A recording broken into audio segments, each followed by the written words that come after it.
Welcome to the webinar, everyone. Another Wednesday, another opportunity to learn some things that can help not only yourself, but also the people that you care about, the people that you love, and the people that you would like to share this information with. You know, we're here every Wednesday, or we try to be every Wednesday, trying to help people make informed choices. And today is one of those events.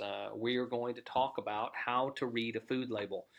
You would think that this would be simple, but the reality is it's anything but. There's a lot of things in the label that, quite frankly, very well seem to be designed to be confusing.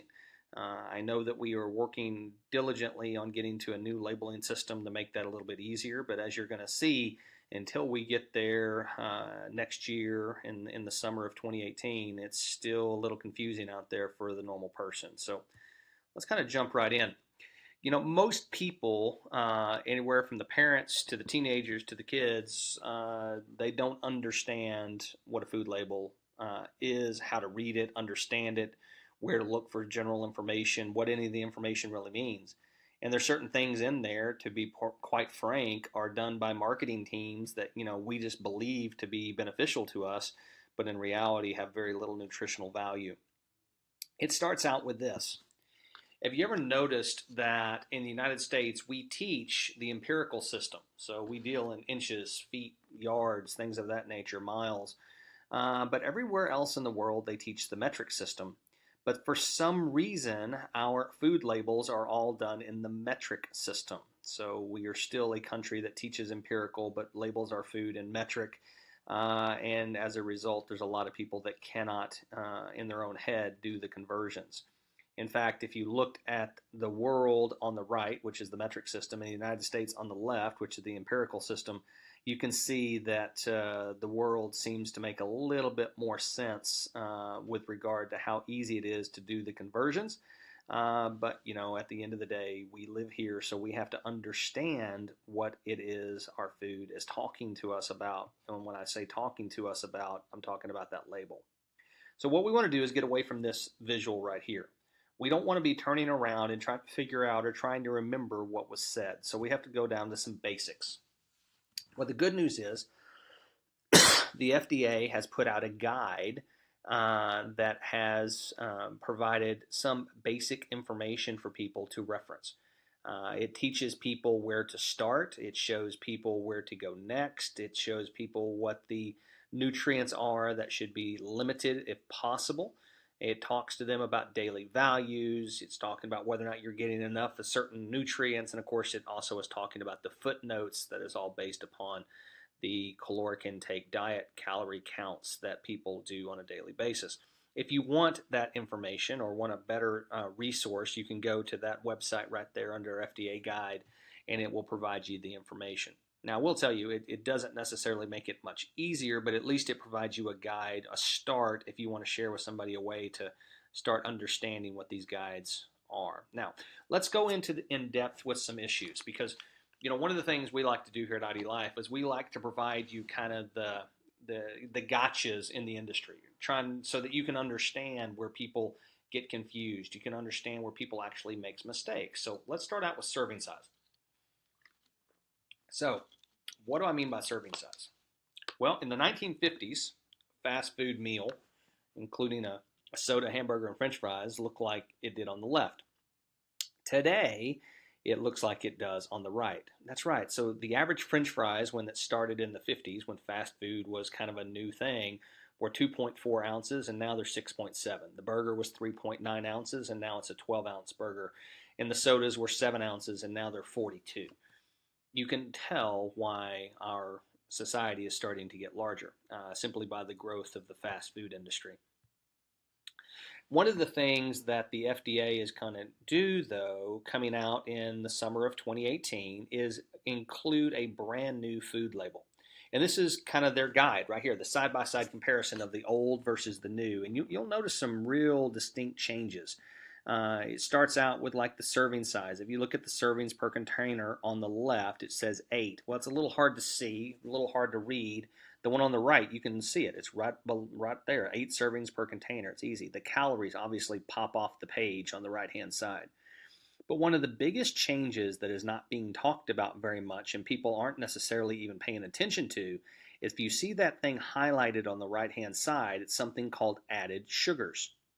What's interesting is if you look at the left hand column, that's the old or the original label, you will see sugars were listed as 1 gram. So if you were out there and you were diabetic or you were trying to watch your sugar intake and you're trying to limit those things, you would grab this food label, turn it around, look for the sugars and see 1 gram and think that, oh, okay, well this is a good thing. This is only 1/4 of one serving. So this is the perfect food for me. Because you don't understand or appreciate how to read the other ingredients or the additional ingredients or the other things that's on the other part of the label. The new label, though, is going to require companies for the first time to include something called added sugars. These are products, high fructose corn syrup, fructose, things of that nature, that are hidden sugars. Right now are not on the label. And in fact, this is the same exact product left and right, and you notice the sugars on the right go to 12. So that's right, something that you thought was simply 1/4 of one serving was in fact 3 full servings of sugar. They were just hidden in other portions of the label. So one of the things you need to watch out for right now is understanding what these added sugars are, the fact that they're not on the labels, but the good news is they are coming in July of 2018. So there's going to be a lot of foods out there that you may have thought were good for you that you're going to find out for the first time why there's so much sugar in it and why you very well may be addicted to it or like it so much. The other thing that's going to happen is our serving sizes are going to change. Now, this one is not as beneficial, I'll be perfectly frank, because the whole idea behind it is it has to realistically reflect how much people eat or consume. So, in other words, a bottle, a 12 ounce or a 20 ounce, is going to be a serving. No longer can companies have a 20-ounce bottle that's 1.5 servings or 2 servings or 2.5 servings or whatever the case may be. But there's some things out there that are not necessarily realistic, as they say, because if you look on here, a pint of ice cream, that's one of those little containers going from 4 servings to 3 servings. You know, really, I mean, it says it's got to be realistic, but I will warn you that even the realistic isn't necessarily the way that people consume things, because I can tell you most people, when they grab one of these things right here, that's a single set and serve. I mean, that is one of those things where you're going to eat it just the way this lady right here is eating it, you know, feet propped up in front of the television, eating your ice cream. What's interesting about this, though, is if you look at it, they say that there's 3.5 servings per container. See, you look at the fat content, the calorie content, you're not really thinking much, but when you really look at it, if you ate the whole container, you're looking at 980 calories, 63 grams of fat, 77 grams of sugar. Divide that by 4 and you have the number of servings. Yeah, let me let that set in. Divide that by 4 and you have the number of servings. It is over 19 servings. Okay, just so you know, women should have 6, men should have 9 on a daily basis. That's 19. That's more than 3.5 days of sugar intake in that one ice cream. It's insane. So let's look at calories. This is the place where a lot of people go. And this may be the only thing a lot of people look at because it's the one thing that they think that they can trust, they can rely on, and they turn it around. Well, I just showed you how if you don't pay attention to the serving size, the calories can actually catch you because it wasn't 280 calories. It was, in fact, you know, over 900, almost 1,000. So it's based upon a percentage daily value. Well, that percentage daily value is based on a 2,000 calorie diet. So if you have less than a 2,000 calorie diet, guess what? That percentage is going to go up. If you have a more than 2,000 calorie diet, that percentage is going to go down. So if you're paying attention to the daily value percentages, you need to know what your daily diet intake looks like. Because if you're more than or less than 2,000, then those numbers change for you. What is a calorie? Well, a lot of people think it's this, the tiny little creatures that live in your closet, so your clothes a little bit tighter every night. The reality is, calories is energy. It's what it takes to burn that off. But not all calories are created equal. And this is why when people are trying to do calorie restriction or all they're doing is counting calories, it doesn't necessarily work. We need to understand the value of the calorie. On the right-hand side, there's 200 calories, which is basically a half a donut. On the left-hand side is 200 calories, more spinach than a human being could sit down in one serving and eat, at least comfortably. It's the value of the calorie or the caloric density that we want to look at. And we need to understand that, a calorie is not a calorie. Every time somebody says that, it just drives me crazy because when you put the calories in your body, if all you're doing is counting calories and it doesn't matter what you consume, then the nutritional value of what you're consuming isn't taken into consideration. And the nutritional value will determine your health. So pay attention to that. I mean, in fact, here's a visual that kind of pays homage to that. Here's two people that, if you're eating the apple and taking care of your body, it's the well-oiled machine. If you're eating the fast food and things of that nature, it's a little bit rusty, a little bit out of shape, and needs a heck of a lot more work and maintenance. What we eat does make a difference, and calories alone is not going to get us there. Let's talk about fats for a second. This is kind of the craze in the U.S., and we'll talk about why. One of the things we need to understand here is, if you look at this label and you're focused on the fats, you see 80 calories and you see total fats 4.5 grams. Most people don't even know what that means, to be perfectly frank, as well as the saturated fats and trans fats. What you miss, though, when you're focused on that one thing is this. The serving size is 5 crackers. That's 5 crackers. I have never really met anyone that will sit there and say, okay, I'm only going to have the 5 crackers because that's the 80 calories, because that's my 4.5 grams of fat. You have to be very conscious, if you're going to focus on one aspect of a label, of understanding how serving size and servings per container and things of those nature affect the numbers that you're looking at. See, all of this fat craze in the U.S., the fat-free stuff, the reduced fat, and all these things, all happened because of President Eisenhower's heart attack. And most people don't even know that. See, because of that heart attack, we had this fight in the U.S. The fight was between Ancel Keys and John Yudkin. Keys had argued that fat in our diet is what was causing heart disease and led to the president's heart attack. Yudkin basically came out and published a book that basically said, no, it's not the fat, it's actually sugar, and that we should limit sugar in our diets because sugar is the leading cause of heart disease. Well, Yudkin was ostracized, almost bankrupt. It was crazy how vilified he was in the medical community. And Ancel Keys won a Nobel Prize and was on the cover of Time and everything else because of fat. Well, we now know, based upon everything that's happened, that Yudkin was actually right, and that sugar is our biggest enemy. But the good news is you need to understand not all fats are bad. There is a difference between good fats and bad fats, just like there's a good difference between good carbohydrates and not so good carbohydrates. The difference between complex and simple. And we've done other presentations on that. So if you want to circle back to some of those and learn about carbohydrates, I would encourage you to do so. But what we need to do is limit the bad fats, but the good fats do need to be part of our diet, because remember, fats are what feeds our brain. So if you are in a mental fog, have a hard time concentrating, it very well may be that you're missing some good fats in your diet. Sodium. This is one of the other things other than sugar that we consume way too much of in this country.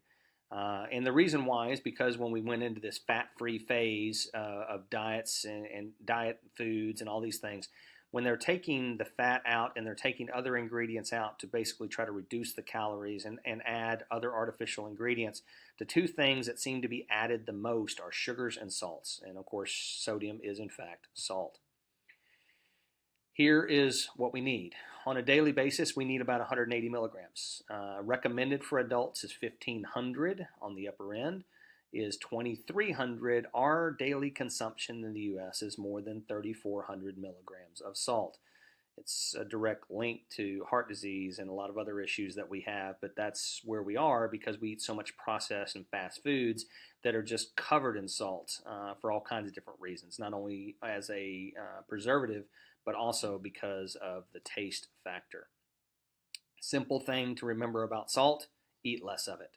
And remember this, if you just try to cut out the salt shaker, you've only eliminated 11% of the salt in your diet. Let me rephrase that. If all you do is take away the salt shaker, all you have done is eliminated 11% of the salt that you normally take away from your diet. 89% of the salt that you ingest on a daily basis comes from the foods that you're consuming, not the salt that you add to the food. So just know that you need to understand the sodium that's in the food that you're consuming on a daily basis. Sugars. We've done countless presentations on sugars. I mean, this is in by far the leading cause of the obesity epidemic that we have in this country. 74% of our population overweight, 33% of our children, and the numbers are growing. I mean, diabetes through the roof, heart disease at an unprecedented level. It's killing people every day. Here is a prime example of what we got going on. This one thing right here, 12 ounce, and if you can even find a 12 ounce Coke anymore, but 12 ounce is 140 calories, 39 grams of sugar. That's 9.75 servings. The American Heart Association recommends for men 9 servings, women 6. If you have one 12-ounce can of Coke, you have exceeded your daily allotment for sugar, and that's not counting what you had for breakfast, lunch, dinner, or any of the drinks that you may have had in between. I mean, we are literally drinking ourselves to death with this white powder. I mean, the sugar is what's going to get us, and we need to make sure that we understand that when we're trying to look at the labels. The other thing that we need to remember is this. Come 2018, there's going to be this brand new thing called added sugars.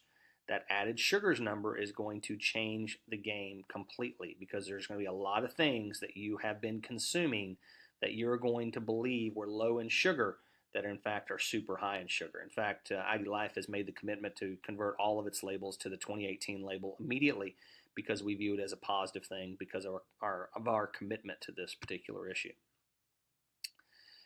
I hope this has been helpful. The whole idea behind these Lunch and Learns is to equip you with the information of understanding that you can't just look at one thing when you're talking about a label, or to equip you with the informed information so that you can make informed choices.